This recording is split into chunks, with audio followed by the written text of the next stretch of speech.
Bonjour, bonsoir à tous et à toutes. Nous vous souhaitons la bienvenue en attendant que les autres nous rejoignent pour cette session.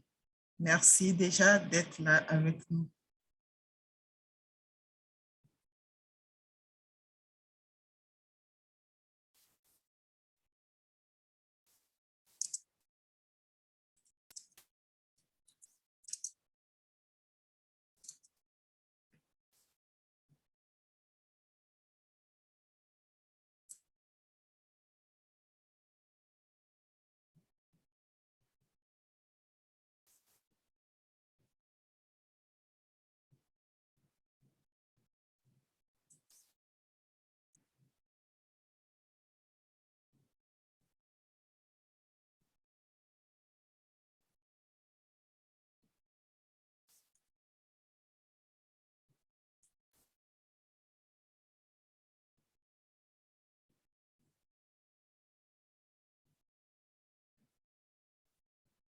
Nous disons merci à ceux qui sont déjà avec nous. On va attendre encore quelques minutes pour que les autres nous rejoignent. Soyez les bienvenus.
Bonjour encore à tous ceux qui sont déjà avec nous. On attend encore quelques minutes pour que les autres nous rejoignent et nous allons démarrer.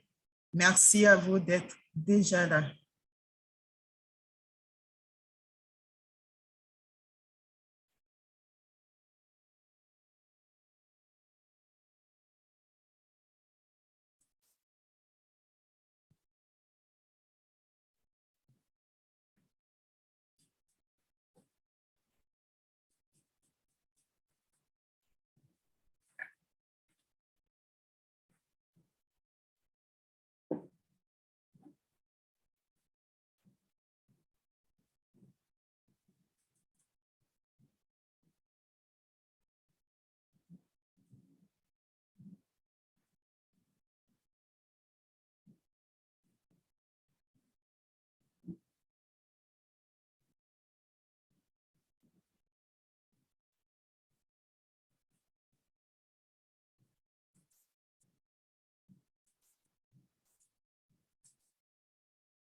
Alors, pour ceux qui sont déjà là, nous rappelons que cette session va se dérouler en français et en anglais.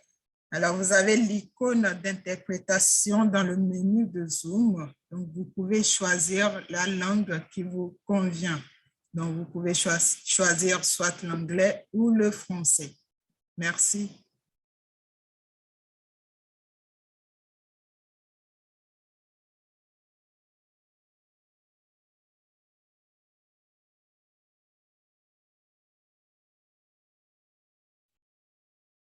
Hello, everyone. Welcome to this session.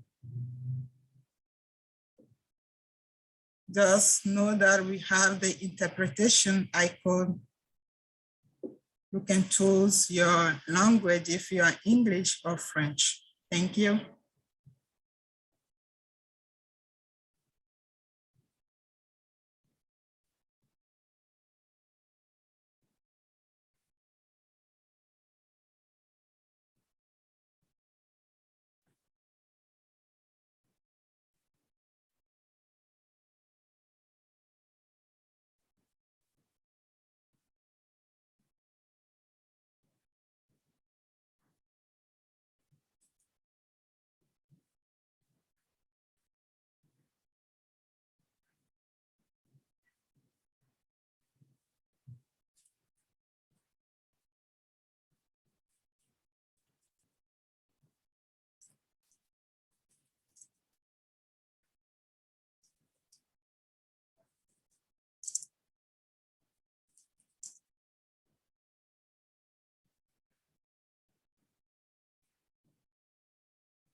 Bonjour, bonsoir à tous ceux qui sont déjà avec nous. Nous allons démarrer bientôt la session, encore 2 minutes pour les retardataires et nous allons commencer. Nous vous disons déjà merci d'être ici.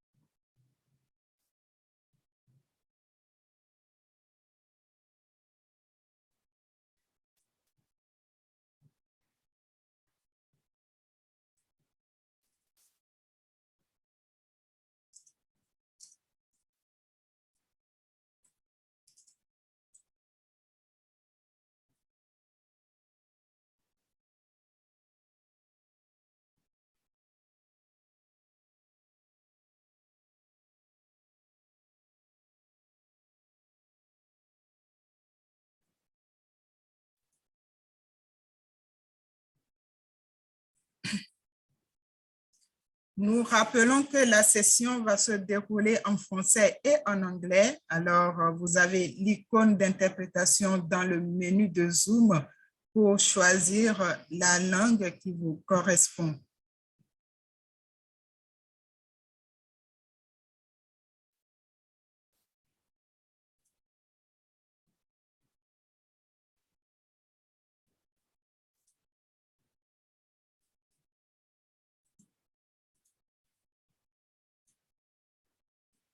We record that this session will be in English and French, so you can choose your preferable language in the interpretation icon. Thank you.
Nous allons bientôt démarrer.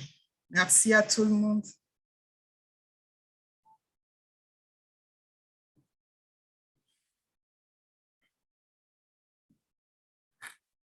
Alors, bonjour, bonsoir à tout le monde selon votre time zone.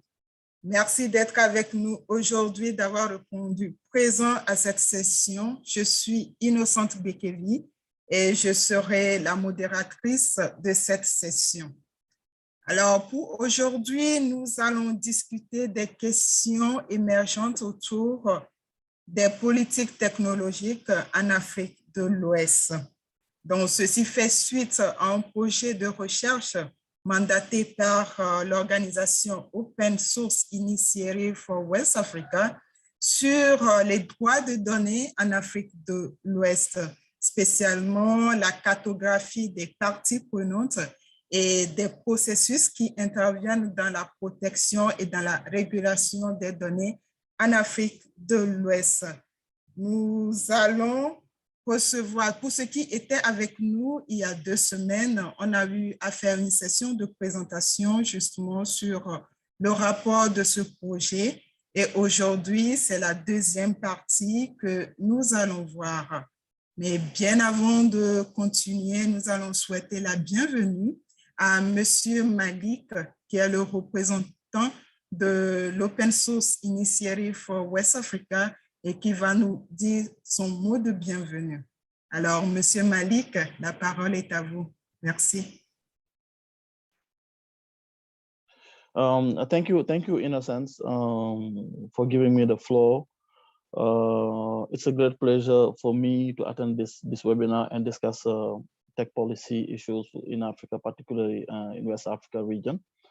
I'm very delighted to engage the discussion on this very important issue. For the presentation, I'm Malik Fall. I work for OSIWA, and I'm part of the economic justice team based in Dakar. OSIWA has been exploring for some years now the tech ecosystem and its political, social, and cultural consequences. The exploration has given particularly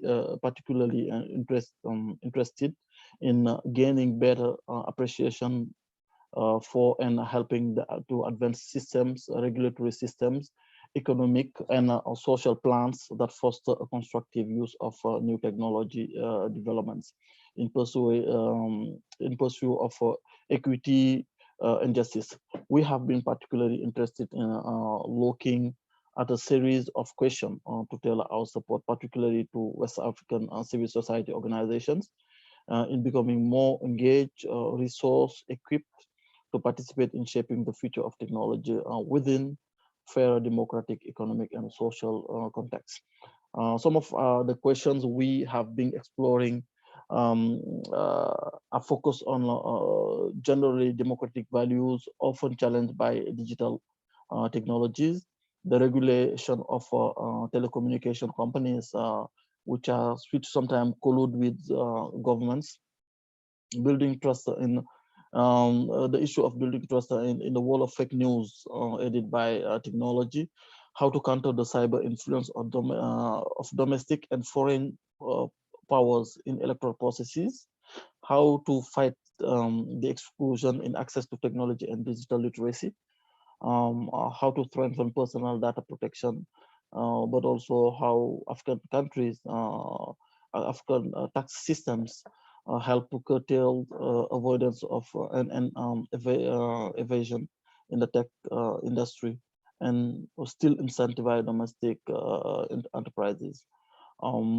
This webinar is part of a series of exploratory activities, and as you mentioned, it is part of the report we commissioned. We work together. We commissioned to this group, but also a repertoire of major stakeholders in the region, policy issues, and so on. And this is just a timid beginning of engagement of the foundation of OSIWA, which is Open Society Initiative for West Africa and part of a global network of foundations with the headquarters in New York. OSIWA is very happy to support the creation of this space, this discussion space with civil society, activists, think tank, academia, and all interested stakeholders and hope this discussion will lead to greater engagement in favor of a fairer, more inclusive, better regulated, and more vital and sustainable tech ecosystem that brings opportunity and protects rights and the climate. We are very happy to be among you and wish us a fruitful discussion. I will end there. I did not present Osiwa's work and so on, but I will just direct people who are interested to learn on our work in the continent. Osiwa is based in West Africa, but we have a continental coverage with other sister foundations based in East Africa, in South Africa.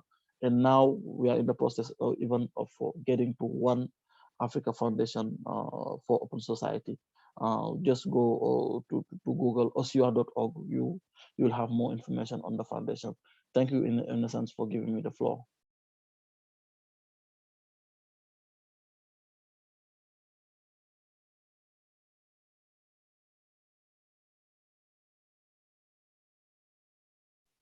You are muted in a sense. Thank you. Merci beaucoup à Monsieur Malik pour la présentation et nous disons merci aussi pour tout l'effort fourni par l'organisation OSIWA pour pouvoir réguler dans différents domaines en Afrique de l'Ouest. À présent, nous allons vous présenter les consultants qui ont travaillé sur ce projet de recherche. Je vais les introduire et ils vont se présenter et dire un mot. Alors, ils sont au nombre de 4.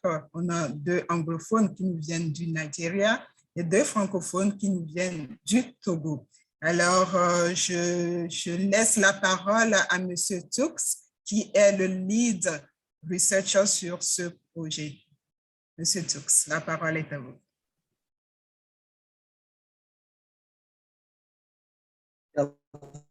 Thank you. Good afternoon, everybody. I don't know if you can see and you can hear me. So yes, I assume you can see and you can hear me. Okay, thank you. My name is Chukwunyere Iswogo. Short form is Chooks. I'm a lawyer and I'm also a tech policy researcher. You know, I head the telecoms and media technology practice of Stream Source and Con. It's a law firm in Nigeria, and I also engage in a lot of tech policy research. Prior to this, I was a Mozilla Tech Policy Fellow, where I engaged in data privacy issue and net neutrality. And this is me. And thank you once again for coming here, joining us for the second part of the session. Thank you so much. So, Innocent. Thank you, Mr. Tux. Merci à Monsieur Tux, qui nous vient du Nigeria. À présent, on a Monsieur Léonard, qui sera le présentateur de la session d'aujourd'hui, qui nous vient aussi du Nigeria. Monsieur Léonard, la parole est à vous.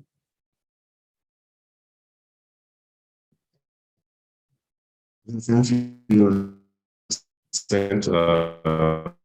My name is Leonard. I'm a lawyer by training. Over the years, my work has focused on private sector development.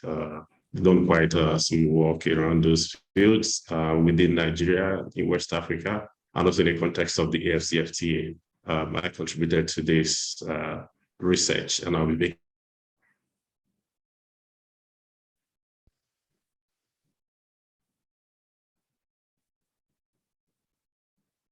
Léonard, tu es toujours avec nous?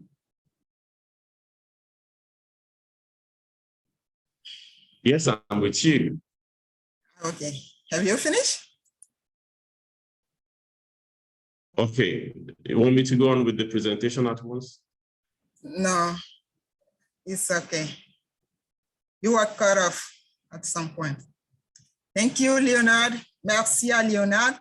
À présent, nous partons du côté du Togo. Nous allons vous présenter Monsieur Emmanuel, journaliste qui a intervenu sur ce projet aussi. Monsieur Emmanuel, la parole est à vous. Merci beaucoup, Innocente. Je m'appelle Emmanuel Vitus. Je suis journaliste de profession et chercheur sur les questions de technologie, notamment la gouvernance de l'Internet et les droits numériques. Je suis actuellement en train de me spécialiser, donc je fais mon doctorat sur les droits numériques avec une attention particulière sur la région Afrique, Donc, je soutiens également les écoles de gouvernance de l'Internet à travers la région Afrique, avec l'Union africaine à travers le projet PRIDA. Et dans le passé, j'ai eu aussi à travailler avec Google pour l'Afrique francophone et Paradigm Initiative au Nigeria en tant que responsable recherche et communication. Merci beaucoup, Innocente, et bienvenue à tous les participants. Merci, Monsieur Emmanuel. Et enfin, moi-même, Innocente Bekevi, je suis spécialiste consultante en cybersécurité, où j'ai gradué à Florida Tech aux États-Unis. Donc, actuellement, je suis consultante indépendante en cybersécurité, où j'interviens au niveau des entreprises en les aidant à renforcer leur sécurité au niveau de l'entreprise et aussi à rehausser la culture de la cybersécurité chez les employés. Donc voilà, nous étions 4 sur ce projet de recherche et aujourd'hui, ce webinaire sera la fin du rapport de ce projet que nous avons commencé depuis octobre. Merci aux consultants, merci aux chercheurs pour leur contribution dans ce projet. Donc, à présent, comme on vous le disait, le thème aujourd'hui portera sur les questions autour des politiques technologiques en Afrique de l'Ouest. Et les thèmes qui seront développés porteront sur l'inclusion numérique. On va parler aussi de la domination des grandes plateformes en ligne dans l'économie numérique. On va parler des transferts de données transfrontaliers et zones de libre-échange continentale africaine. On va effleurer un peu le vote électronique et enfin la manipulation et la désinformation en ligne. Sur ce, je vais laisser place à Monsieur Léonard qui va procéder avec la présentation proprement dite. Merci encore à tous d'être avec nous. Monsieur Léonard, la parole est à vous.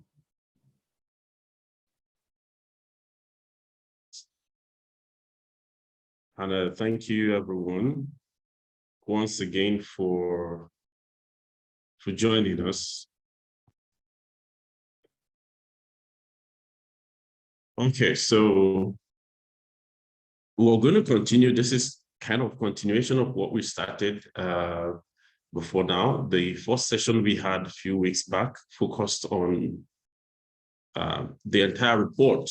It's an 8-chapter report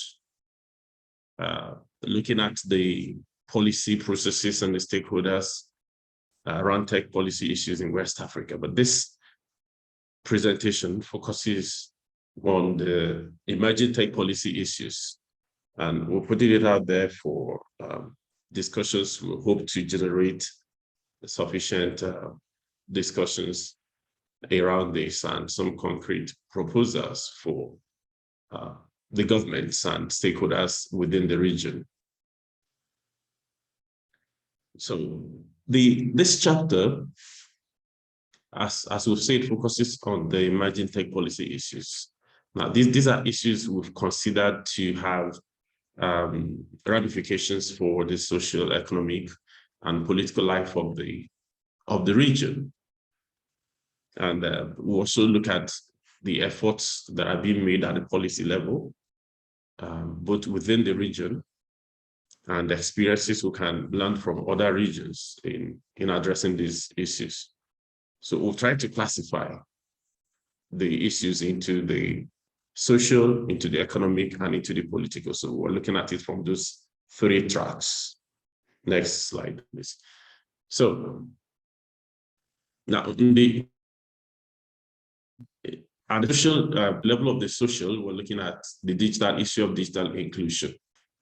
And we won't talk about digital inclusion, I'm sure many of you are aware. It goes beyond the issue of internet access. So you're looking at the ability of individuals and groups to access and also to use the ICT services. So it's beyond access. It's beyond having the hardware. It's beyond having the software or the relevant content, but if they are there and the people don't have the right digital skills or literacy to use them, or to access those services, then the purpose of inclusion is defeated. So inclusion, you could say, is the availability of internet access plus the ability to use those services. And you can look at the three cardinal principles. You could look at in promoting digital inclusion. What are the things you look at? You want to ensure that the internet is accessible. You want to ensure that it is affordable, and you want to ensure that it is available. And before we look at those in detail, we could also ask ourselves, how does digital inclusion help the life of people, of citizens we're talking about here?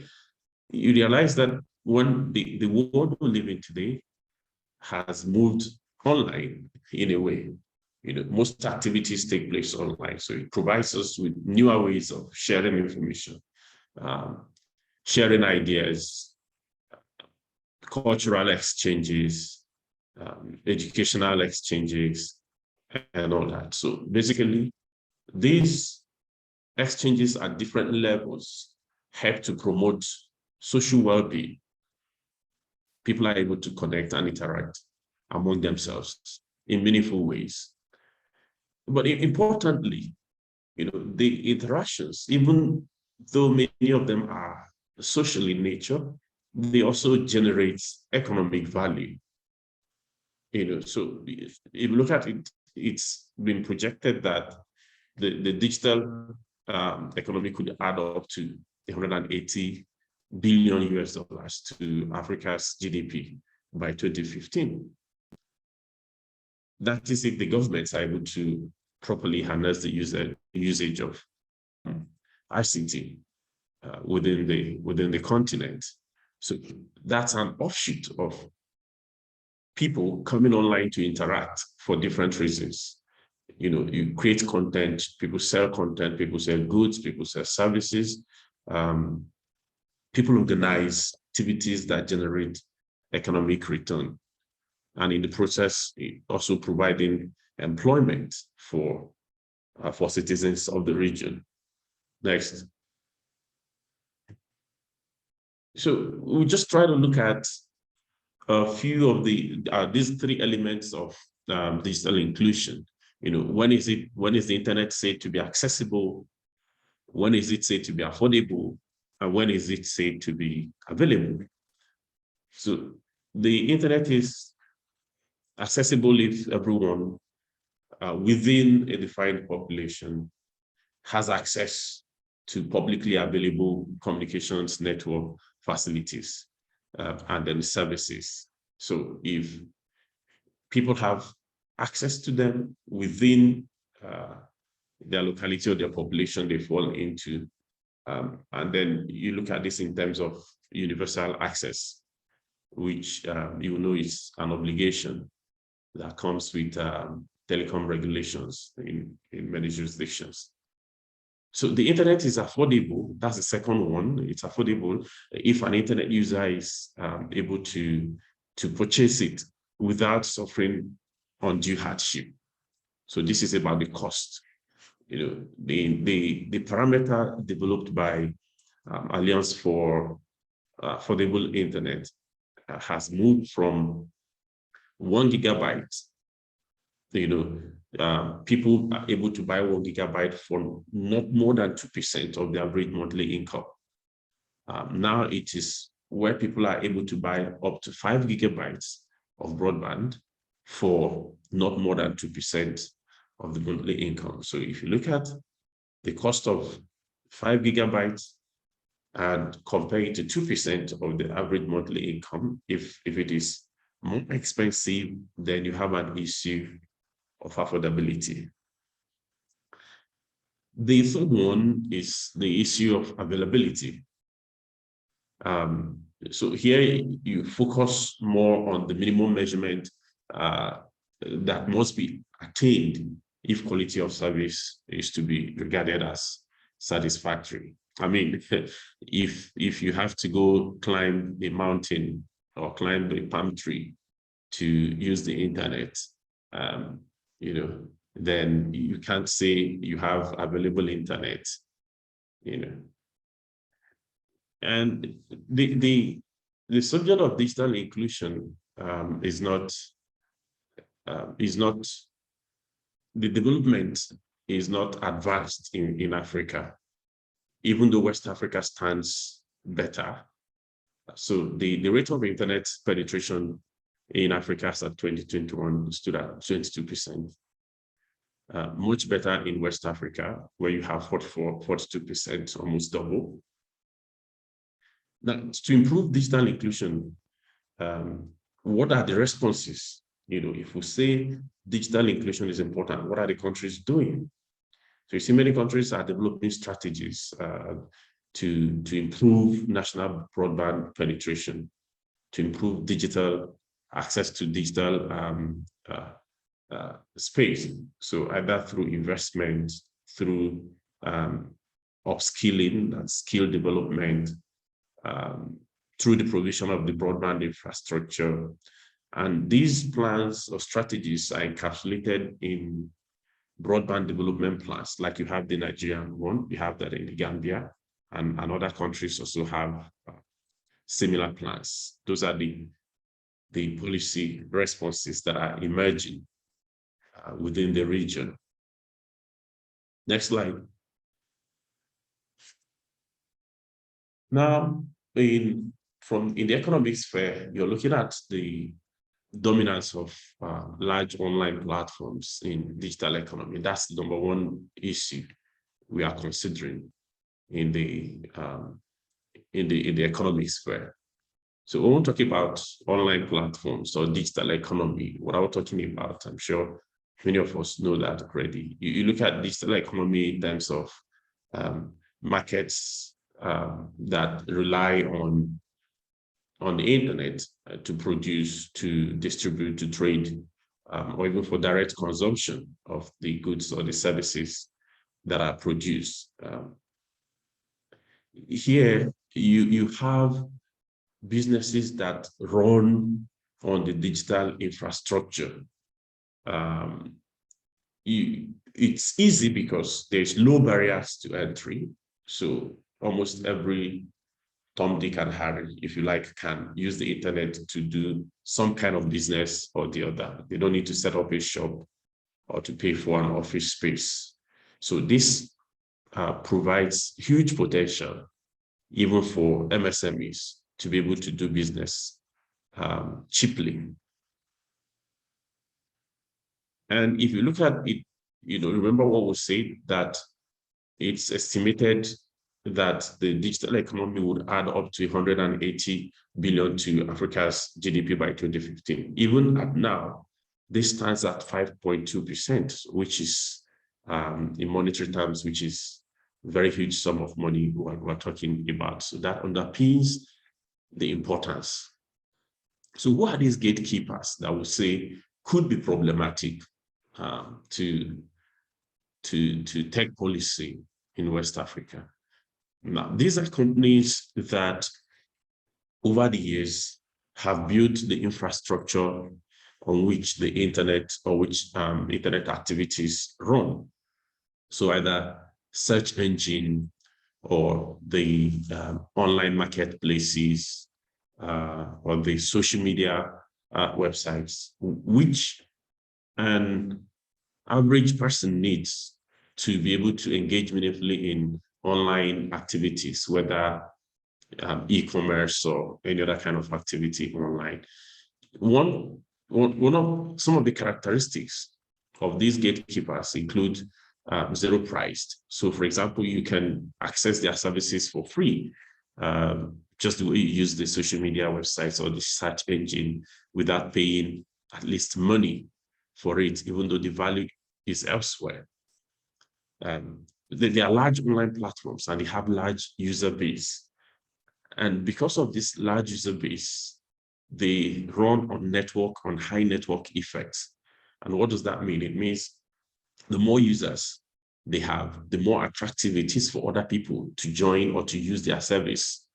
So for example, you sooner use Facebook because you're sure you're going to find your friends there. So that's the network effect. And now these platforms also intermediate between two sets of customers. So that's what we call the two-sided market. You have people who come to use it for social interaction, and you have people who come to offer their goods or services or to offer advertisement to those other people using it at the other side of the market. So you have a two-sided market. And because of the nature of these companies, they have access to and they exploit a massive amount of personal and non-personal data. So they collect this data from your usage over time. They're able to process them and derive maximum economic value from these personal and non-personal data. Now, the challenge here is that these companies are capable of unfairly exploiting their gatekeeping power to engage in certain conducts that undermine market competition. These conducts erect barriers to entry and innovation in the market. What I will say basically is that if they can use their market power to exclude innovation, to exclude new entrants into the market, to make it more expensive for the small businesses to use the markets, for example, in advertising costs, the kind of apps they allow, the terms on which they allow those applications to run on their platform. Those are some of the ways the gatekeepers could exert their powers. Next slide. So now that's the challenge defined. So what are the policy responses that we are seeing emerge from different parts of the world? The policy responses we see emerging from different parts of the world are basically in the sphere of competition enforcement. So you see competition authorities in many countries initiating either just market inquiry, which is just trying to understand how the market works and where the competition concerns are, or they are initiating outright enforcement actions, that is investigation, prosecution, punishment of firms that have violated their dominant power.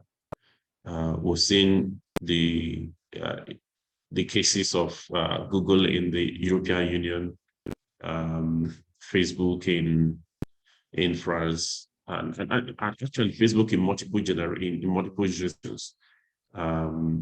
There are investigations, prosecutions going on just to ensure that competition is restored. Consumers have access to the services they want at good cost. They have better choice to make, and innovation is promoted. Now, that's the policy response that we're seeing emerge. We haven't seen this emerge strongly in Africa. We haven't seen strong policy responses in Africa. But recently, as recent as just about a week ago, we see the competition authorities of Egypt, Kenya, Nigeria, and South Africa, arguably the biggest economies in Africa, coming together to fashion a common approach to dealing with the digital gatekeepers or online competition concerns. And in the statement they released, they have agreed to collaborate in understanding the market and in taking enforcement actions, especially borrowing from ongoing or concluded investigations in other parts of the world. And it's important to also note that indeed the Competition Commission of South Africa is already undertaking a market inquiry to understand the likely competition concerns with the digital economy in their country. Next slide. So still on the economy, we're looking, the second issue is cross-border data transfer.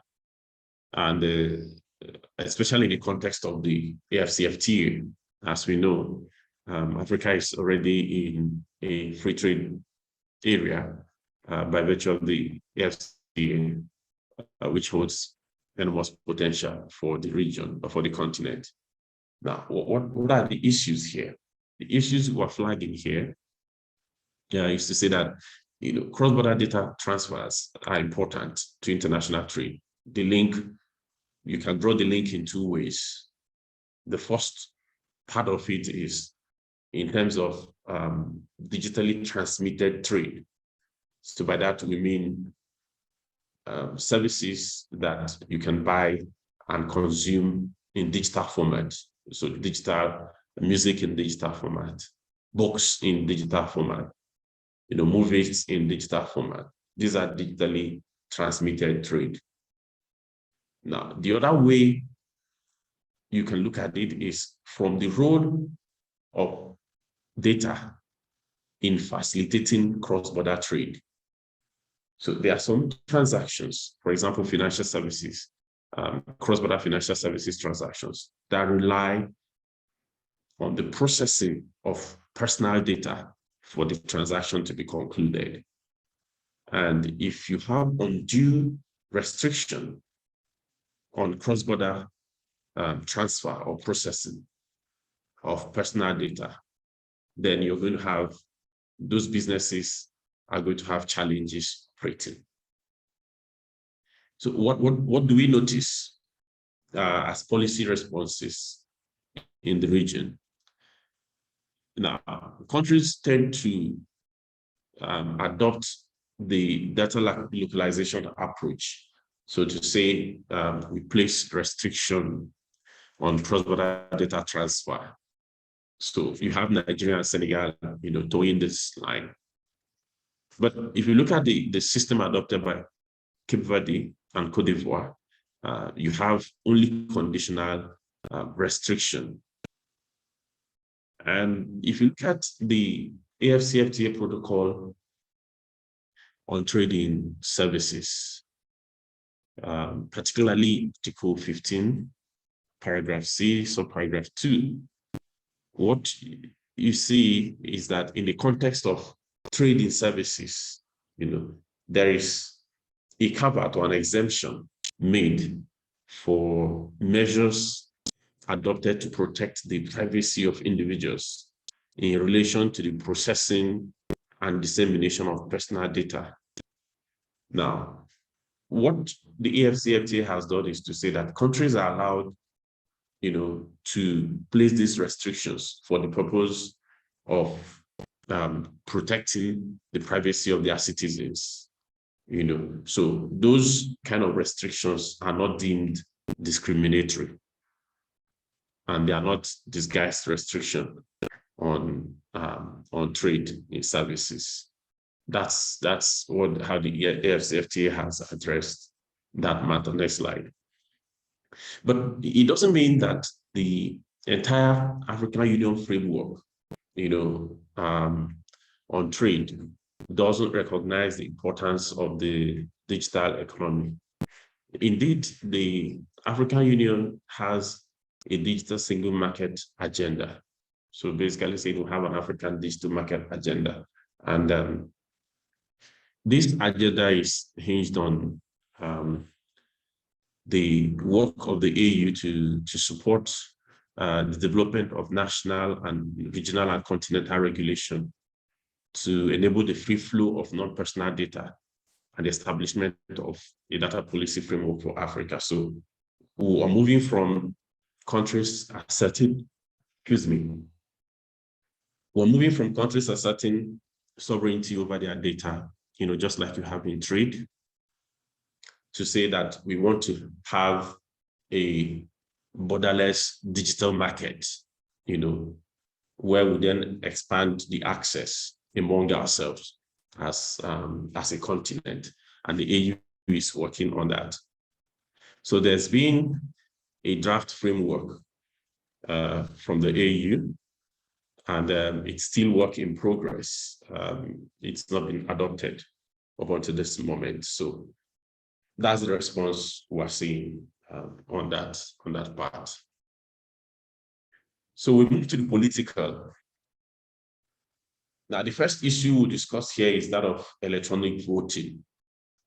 I'm sure this is something many people are interested in, especially, in fact, I think basically every country in West Africa is interested in electronic voting because of the potentials it holds. So now when you talk about electronic voting, you're looking at using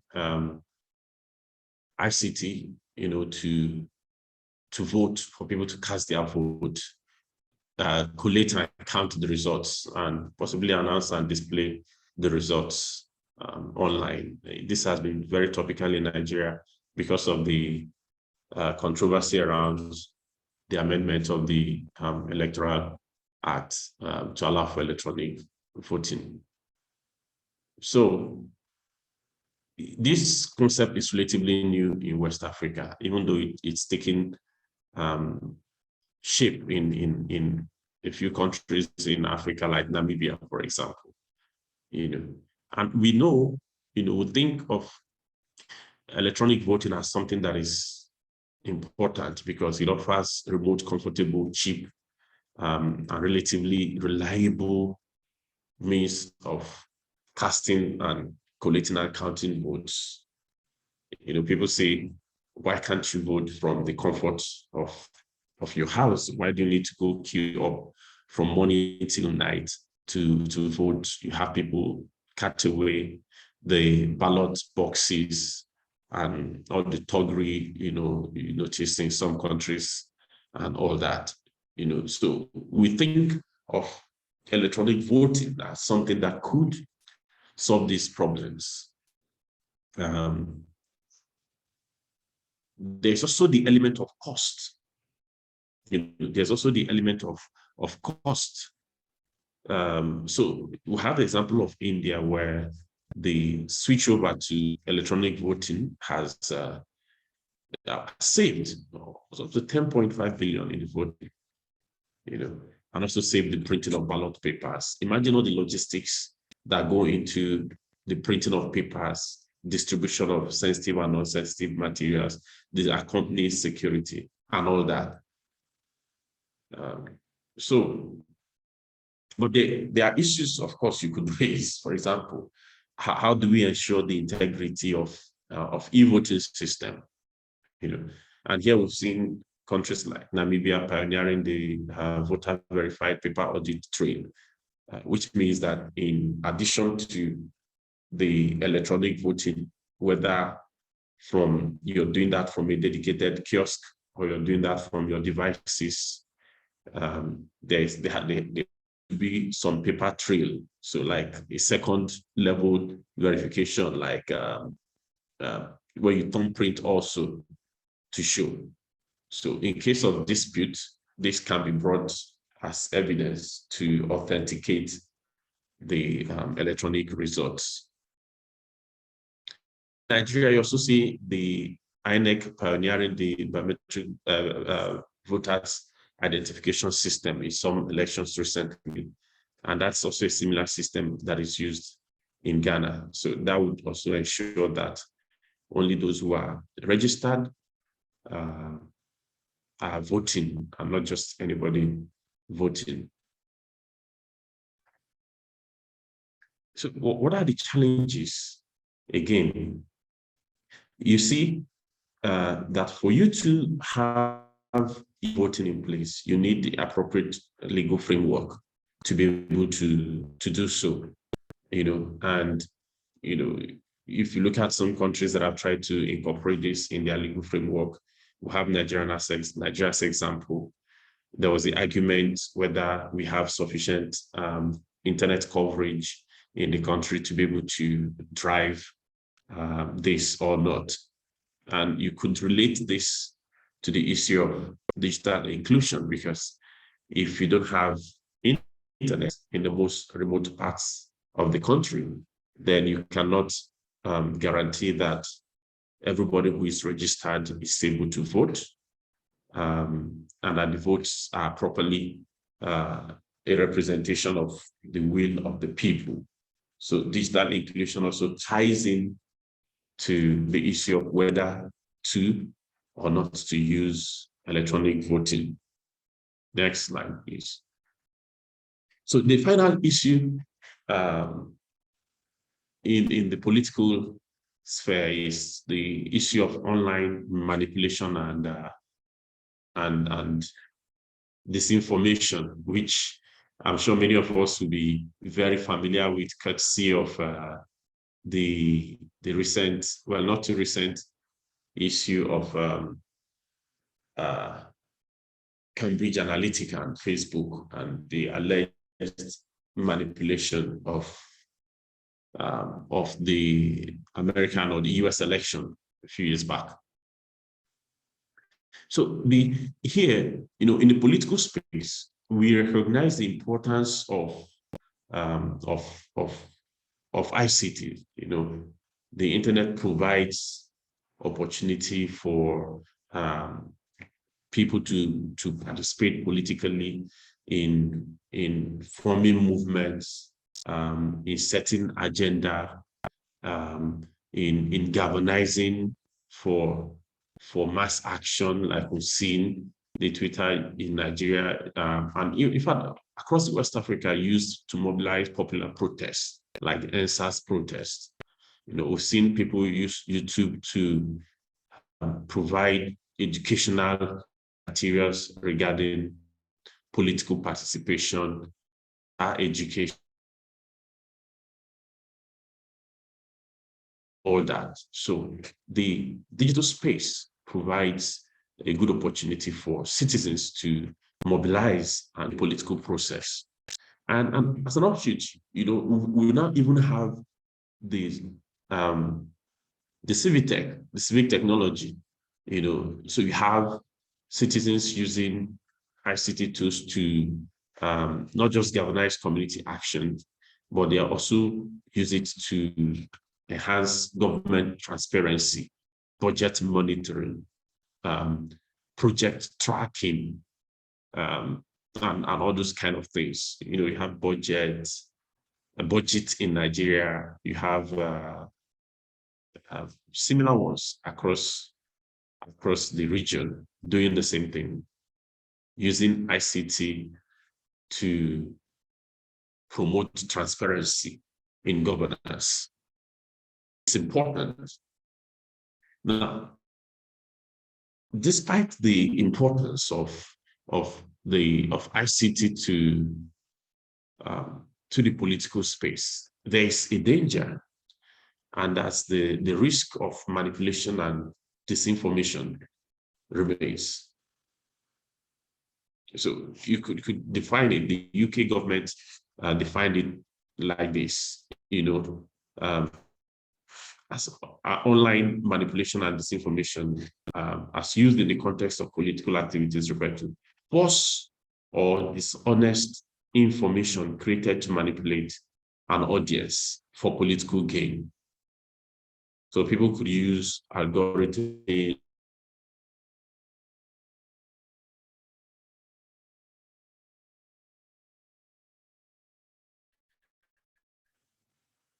get certain kind of audience with the intention to deceive or to manipulate them into taking certain decisions or actions, or taking certain political positions, that would be to the advantage of the originator of the disinformation.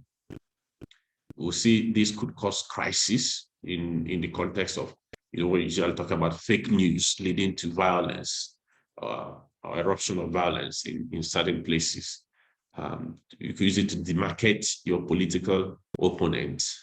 You could use it to even stoke ethnic and religious crisis, in countries. Now, there's a question here. How do you address this? What we have seen in the region is that some countries have enacted laws or even use existing laws to target certain conducts as fake news.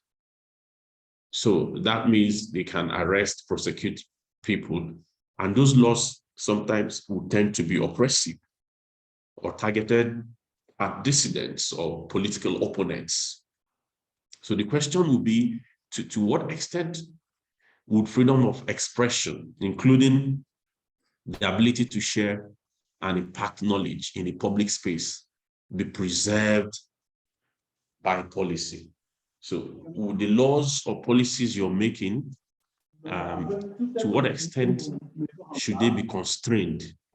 You know, where do you draw the balance between human rights, expression, freedom of association, and the need to protect public order, for example, or need to even protect the human rights?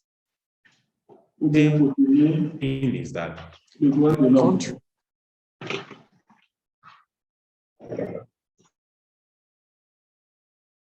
of disinformation and manipulation online, so that in a bid to cure an evil, you do not then create a bigger evil, so to say. That's the dilemma there for policymakers. And that's where stakeholders, civil society, academia need to be on the watch out to make sure that we don't use a hammer, so to say, to a sledgehammer to kill an ant.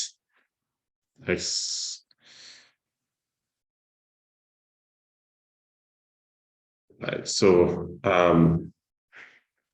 I think that's where I come to the end of the presentation. Thank you for listening. And we'll take questions and answer. I'll hand over to the moderator. But Chuks, if you're there and you need to add some footnotes, that will be fine. Otherwise, we'll hand over to the moderator. Thank you.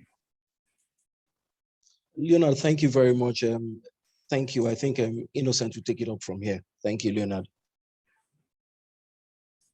Thank you, Leonard. Merci à Leonard pour cette brillante présentation.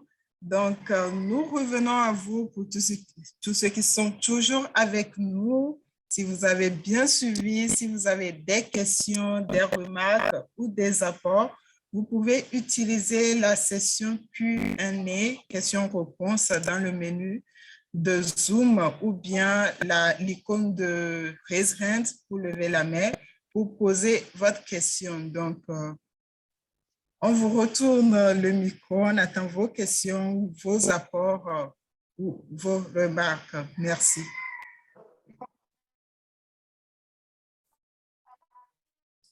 Sorry.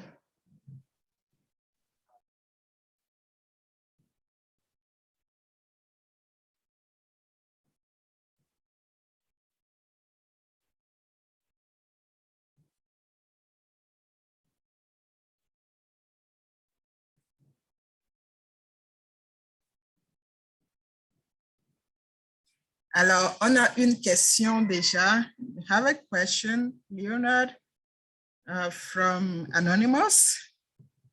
Is saying, are there any existing laws or policies trying to check for excesses on algorithmic pricing in Africa?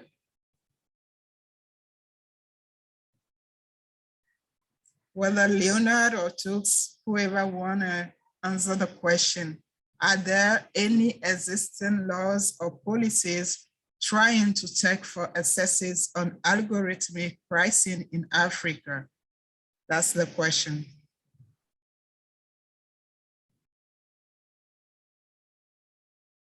Maybe I'll take that question. I don't know if you guys can hear me. Yes, we can go on. Thank you.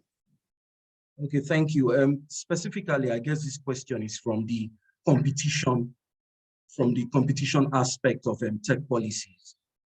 Specifically, to the best of my knowledge, there isn't any law that specifically regulates algorithm pricing.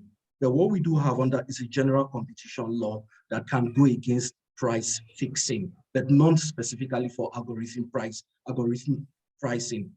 That you have the general competition law that can act against that, you know. But the problem is that these are real new types of competition infringements, you know, and that's the whole idea about the digital gatekeepers and the regulators, competition regulators are becoming aware of this, and they are trying as much to see if they can do a reform or a resetting of the competition framework to act swiftly against this type of competition infringement. So back to your question, there isn't. It's then competition law, general competition law could actually act against this. Thank you. Thank you, Tos. We hope you have your answer to that question. If you need more explanation, you can ask another question. Thank you. We have a raised hand. Chidiebere, sorry if I miss your name, but you can go on with your question. Thank you. You can open your mic, yes. Yeah, thank you very much. Thank you to Mr. Leonard for the insight. I just want to ask a quick question. From the analysis of data accessibility, affordability, and availability that has been given, I know I maybe did not follow all through, but I would actually like to actually see if we can get the material on the slide later on. But I want to ask, looking at it from the point of West Africa, what is the level of accessibility to the internet that we have currently? And if by 2025, according to the data that you gave to us, if by 2025 West Africa, utilize, the internet space that we have, and we could generate $180 billion, if by that time, that's 2025, we can do that. Where are we now? And is there a strategy for us to actually, utilize this opportunity? And so as business, as individuals, we can actually, be among those that would benefit from this projection. Thank you, Chidiebere. I'll take that question. We were talking, I can speak to a certain extent about Nigeria because I'm present here in Nigeria. And presently, our internet penetration rate, the last time I checked, which was about last week, it's about 30%. In government, the national response in these kind of issues for governments, most governments in West Africa, is to design either a broadband policy or some sort of ICT policy, that responds to the need for improving the internet connection and penetration rates, and normally what that does is to set a target, a realistic target that says within so time that we should have achieved this particular internet penetration rate. And this is prevalent in the whole of West Africa. So yes, it's a work in progress, and there has to be, because of the nature of Africa, it's a developing country, there is a lot of infrastructural deficit. The regulatory authority, the telecoms regulatory authorities in Nigeria carried out a study some years back, and they found out that they needed these X billions of naira to actually plug to bridge that infrastructural deficit to ensure that the whole Nigerians have access to meaningful connectivity and available internet services. Thank you, Chidiebere. Thank you, Tux, for the answer. We have Usman. You can raise hands. You can activate your mic and ask your question. Thank you. Usman Garba, if you're still with us.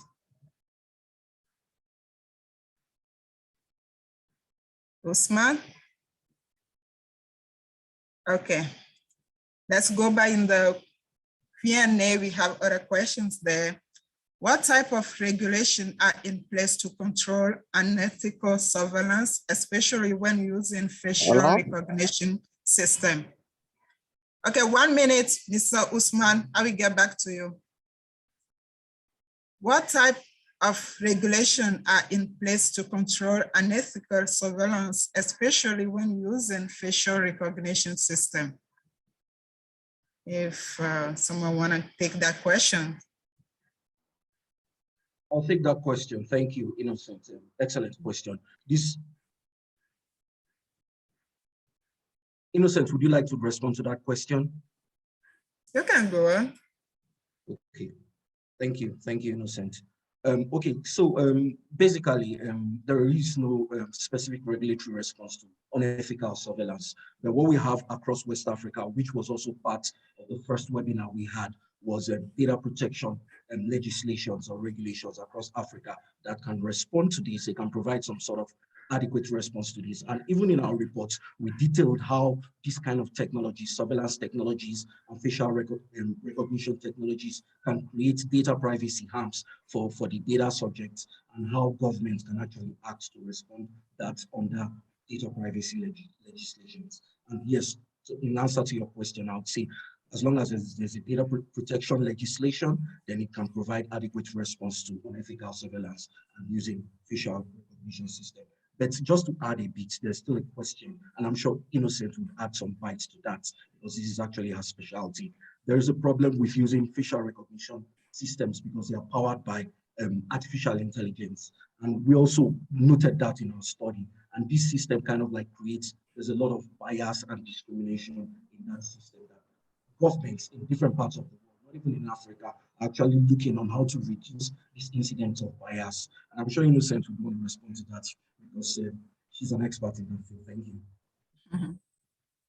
Thank you, Turks. So about facial recognition, I don't know what is it in Africa, because I've been in the US and that was really raising a lot of questions, and especially in bias in algorithm, because the facial recognition system can use some public image, and once the image is public, it's like nobody have a right to that. So anybody can use it. So when it comes to laws, just use like private or those people who concerned to give their image for the facial recognition system. So the question remains on the side of bias, some demographic bias that we've been seeing in algorithms, so that needs to be correct, because since it's more on white people, let's say white demographic, Caucasian demographic, that develop those algorithms that implement their point of view in the system. So there is bias towards maybe Black demographic, for example. So it's a matter of the data that have been used to train the algorithm. So if we acquire some system in Africa or West Africa, hopefully we will have to use our own image, which is Black demographic, to train the system so we can be sure that the accuracy will be good everywhere. So those are the main concerns right now. About regulation, there are still things in places, especially in Africa, we're still far away, but I guess we are getting there. Thank you. So the floor is yours, Mr. Usman, for your question, please. Okay, thank you. Good evening, everyone. Thank for this very interesting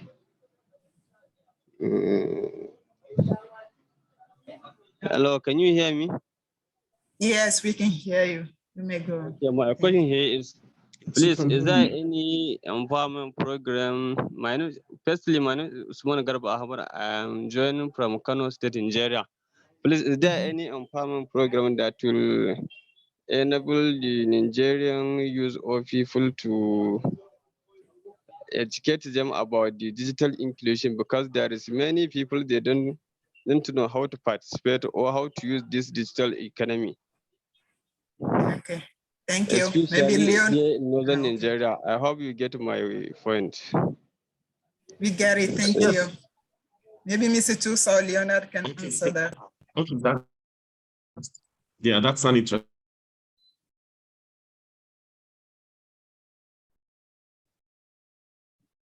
interesting question. I may not know in Digital Bridge Institute, which is an arm of the Nigerian Communication Commissions that is focused on capacity building. So you could use Google to find out the Digital Bridge Institute in Kano. I also know the NCC, that is the Nigerian Communications Commission, and NITDA, the Nigerian Information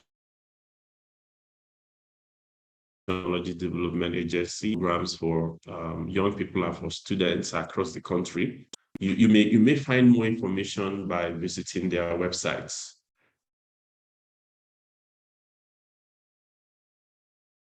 I'm sure you find something there on this. Thank you. Thank you. Just to add to what Leonard said, like he mentioned, the Nigerian Communications Commission, sometimes what I've noticed across Africa, the Internet Universal Access Service plan or strategy also includes programs, and we have that in Nigeria that is run in some certain instances by NCC, the regulator, on how to give skills to individuals to make them more digitally inclusive. So yes, we have that kind of program in Nigeria. Thank you. Thank you, Leonard and Mr. Schultz. So we have another question in the Q&A section. I am from Kano State, Nigeria. Please, is there any empowerment program that will enable Nigeria youth to participate? Thanks. I think it's the same. It's the same question. Ah, okay. Yes, it's the same question exactly. So I hope Anonymous get his response. So another question is, what do you think about the growth of startup acts across Africa? For instance, there is an act in Tunisia, Senegal, Nigeria, Ghana, and South Africa. So what do you think about the growth of startup acts across Africa? That's the question.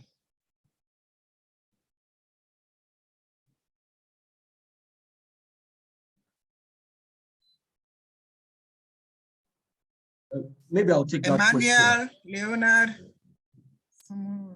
I'll take that question. So the startup, if we look at the financial service sector, fintech especially, we see there's a lot of startups that have been invested in Nigeria. I think presently in Nigeria, in Africa, Nigeria has the highest rate of investment in the fintech space. The government right now, and I'm aware of that, is actually looking to enact some sort of startup legislation that would guide this type of inventive activities. I mean, obviously to create economic opportunities for people, so that is what is happening right now. And then I read in the papers this week that Mr. President of Nigeria has actually approved the startup documents, which would be sent off to the National Assembly that considers these kind of legislative proposals and the subsequent weeks. So there's a lot of traction in that space, startup activities, and the government in Nigeria is actually paying attention and seeing how they can make things and creating some sort of shared prosperity for startup and ventures and innovators as well. Thank you. Thank you, Tux. So we have Mr. Ozioko. Let me say a few things to that also, okay. to say that the logic. Yes, please. Yeah, to say that the logic behind the startup acts you're seeing come up is about having focused regulatory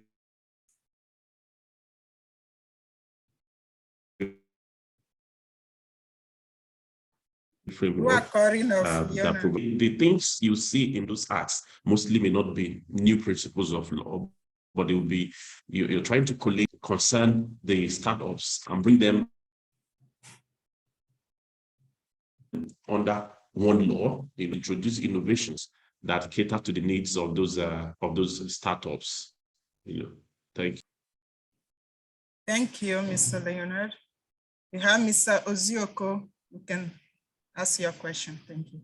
Okay, thank you very much. I want to ask another question. Doing I think the last the person who asked question after me talked about privacy digital privacy, and actually it brought to my mind, or to my mind, it reminded me of a research I did on Web3. Now, Web3 is, should I say, the future of the internet.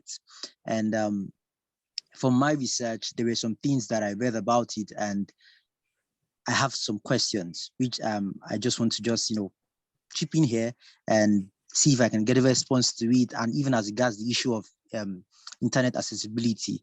Now, knowing that if we achieve to an extent 70% of internet penetration, it means we have more people in Africa coming online or having access to internet. Now, when Web3 comes in, some of the futures of Web3 that I studied and researched on, it talked about there will be no limitation to the gateways, the internet gateways like Facebook, Google, or other stakeholders will not really have permission, will not be the sole owners of datas. Datas will be available to everybody, anybody at any time. We can even sell our datas for money and get the benefit directly. Nobody's capitalizing on data that they've gotten and then reselling it to people who need and get. People not getting benefit for their datas. So using Web3, data will be available to anybody and it is accessible. And also, now the question is on Web3. There is no regulation. According to my research, there is no regulation on Web3, meaning informations are not censored just the way it is right now. Now, when we get into Web3 and we now have 70% of internet penetration, wouldn't that be a problem? How do we intend? What is the plan to see how that can be, how crisis at that point can be managed? Is there a projection towards that? Knowing that Web3 is like the future, we have metaverse and so many things coming up on looking at it from that angle. What are the plans for safety, security, and privacy? Okay, thank you, Mr. Ezioko. That was kind of a long question. But I mean, right now we already have the GDPR, the General Data Protection in Europe that try to regulate everything concerning the data. And you have now the option to opt in or opt out, and that will be the same, even if it's Web 4 or Web 5. You have to read the term of privacy. Wherever someone gives you a free platform, you have to know that you are the product. You are the one, your data are being selling, but you consent to that. That's the point. If the platform didn't give you the possibility to consent, to give your consent, that's when we have a problem. But if they give you the possibility to do that and you check in, so, it's not their fault. They may do whatever they want with your data. So you have to read, and it's question of choice, whether you want to be on those platforms or not. So otherwise, I get all organizations trying to regulate the data. You have the right to know how your data is being processed and collecting, what they have been doing with it, and how long they will be retained. And then, so you have to read the privacy term and before consent for that. And you have the possibility to opt out. So you'll be giving back the rights to your data. So that's what I can say about it. And even though we will be in the future with more available data, you still will have this choice. So whether you choose to use those platforms or not. So if someone has something to add with it, yeah. Emmanuel Tux, Leonard? Yeah. Something to add? Thank you. Thank you. Innocent, my hand was raised for, I don't know, yes. 30 minutes now. So I'm reading it by voice now. I was just trying to chip in to answer the question of the person who actually asked about empowerment program for youth in Kano. Okay. I think you can approach PIN, Palm Initiative. They have a very big center in Kano. While I used to work with an organization, I visited that center while they train quite a lot of number of youths for free.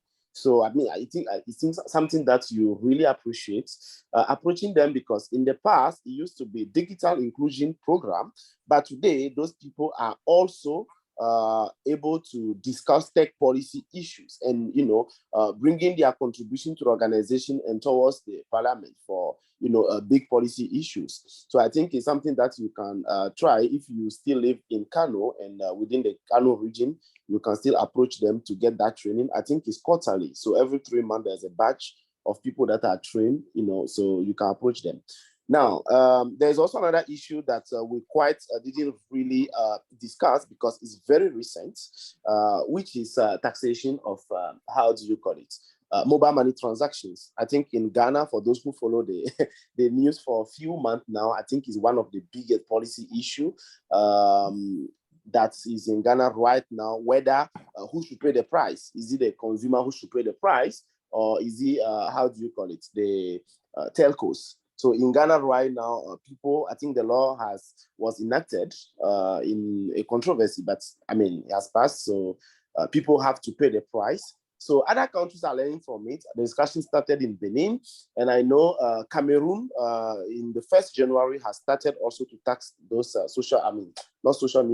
taxing mobile money transactions. So those are emerging tech policies that come. And usually, from my experience working with CSOs across the continent, what we've noticed is usually they copy the bad laws. While the government noticed that, okay, Cameroon has done it, nobody say anything, then they go ahead of it. But there's no comprehensive, policy, because usually they just jump in. Usually a copycat.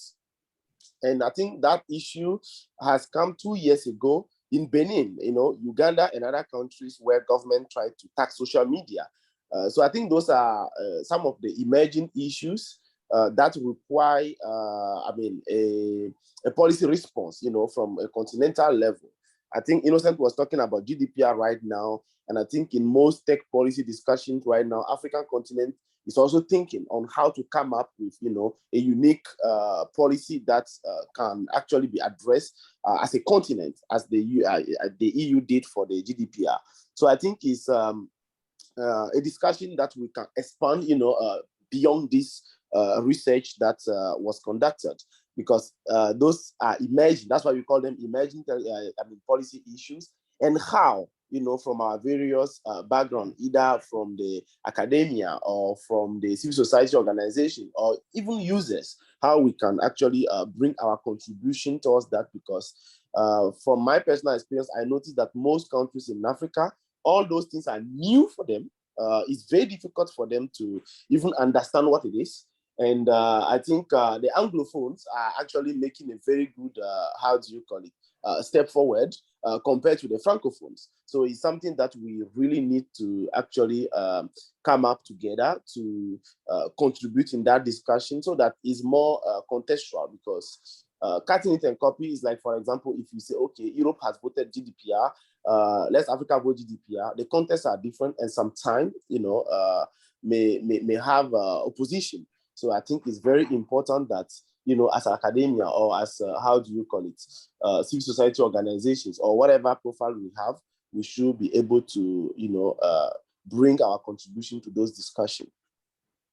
Thank you, Emmanuel. We have few minutes left. So Yusma was saying in the Q&A session that this reminds me that there is ongoing program Transforming Nigeria Youth, TNY, by Enterprise Development Center, funded by Mastercard Foundation, where our people are refusing to participate because of data. Maybe they need more explanation to participate. The organization have to assure them about the data collection and everything. So they need to be aware of that. So thank you, Ousmane, for this quote. Je voulais rappeler que ceux qui sont francophones aussi peuvent poser des questions. Si vous êtes ici, vous pouvez le poser en français et on a les interprètes qui vont interpréter ça en anglais. Si vous avez des questions, on a encore 1 minute avant de clôturer. Donc, voilà, merci à tout le monde. Encore 1 minute. Si vous avez d'autres questions à ajouter, que vous soyez francophone, vous pouvez toujours poser les questions en français et on va y répondre. Merci beaucoup.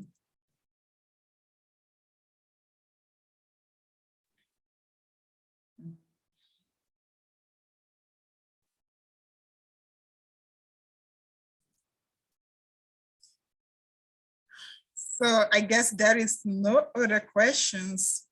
S'il n'y a plus de questions, on va clôturer la session. On va remettre le micro à Monsieur Malik de Osiwa qui va nous dire des mots de fin. Merci beaucoup.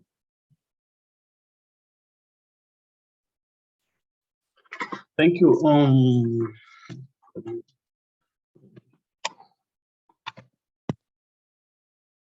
Thank you. In a sense,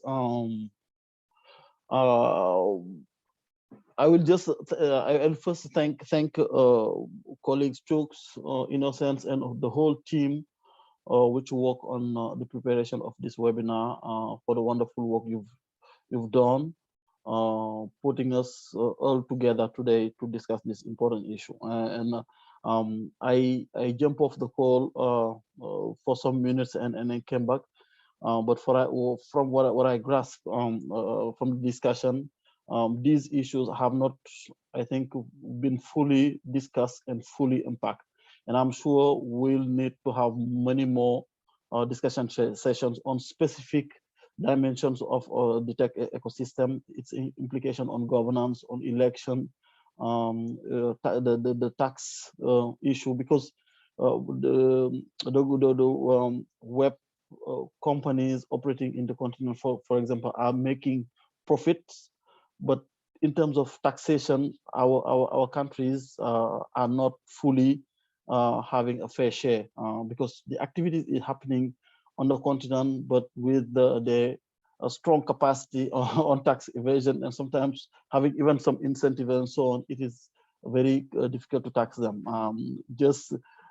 Taking the example of what is happening in Europe, where they are also trying to have a strong system to tax them in the context of minimum global tax, which is not at this point,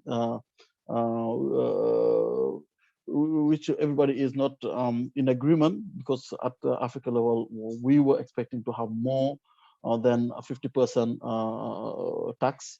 But just to say that there are a lot of things we need to discuss in the tech ecosystem, the entrepreneurial, the opportunities for job opportunities, the digital transformation, and so on. I will just let it there and assure you that we are going to explore the report with the colleagues and come back with come back to you whether we need any further research or any other types of engagement, for example, advocacy for strong regulation, sensitization, and so on. Osiwa is working primarily with civil society organizations just to ensure that our first partners are civil society groups, and we on this particular issue will be mostly working to strengthen the capacity to push for better governance of the tech ecosystem. I will thank you and thank the whole team, thank the interpreter, the moderator, Innocence, for the good work, and say you goodbye. Thank you very much.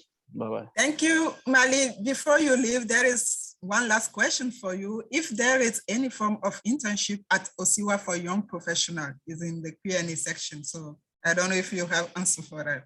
Internship, yeah. Right now there is a change process which is ongoing. We are merging the 5 entities which were working on the continent, which are Osiwa for West Africa, OSIA for East Africa, OSF SA for South Africa as the country foundation, OSF Southern Africa, and the Africa Regional Office. Those 5 entities are going and right now merging into one entity.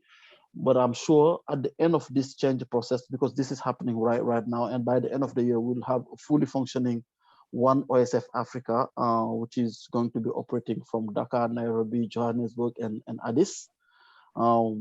I'm sure there will be opportunities and we'll be communicating on them. All right. Thank you, Mr. Malik. Thank you, everyone, for joining us. Merci beaucoup à tout le monde pour nous avoir rejoints sur ce webinaire. Si vous avez d'autres questions, vous pouvez l'envoyer à Tux. On vous a laissé le document dans le chat. Il y a le mail de Tux aussi qui est dans le box. Vous pouvez lui envoyer vos remarques, vos apports et d'autres questions. Donc, voilà. I don't know if Tux has something to say to close. Otherwise, thank you everyone for being here with us. Tux?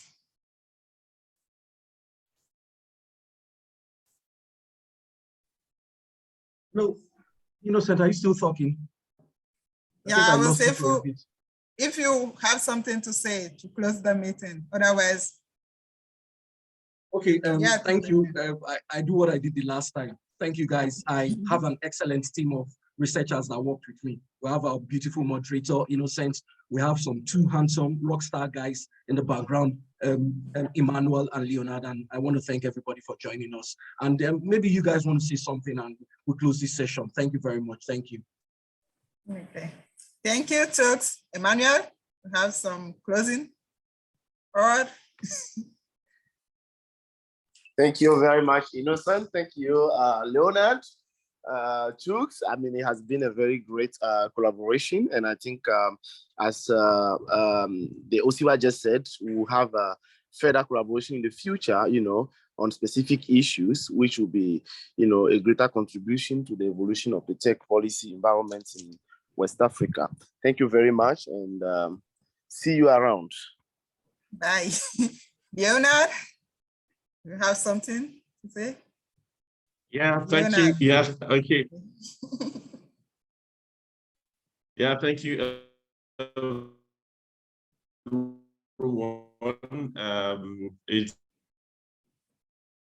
been a good one. It was quite an experience working on this, and we hope we can take this conversation.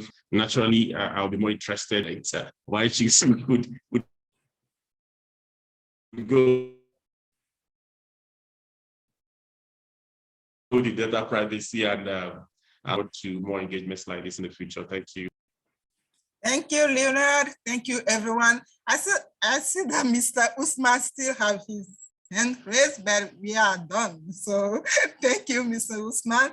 If you still have questions, you can send that to Tux. Okay, thank you. Thank you, everyone, for being here. Thank you all. So bye-bye. Thank you, bye.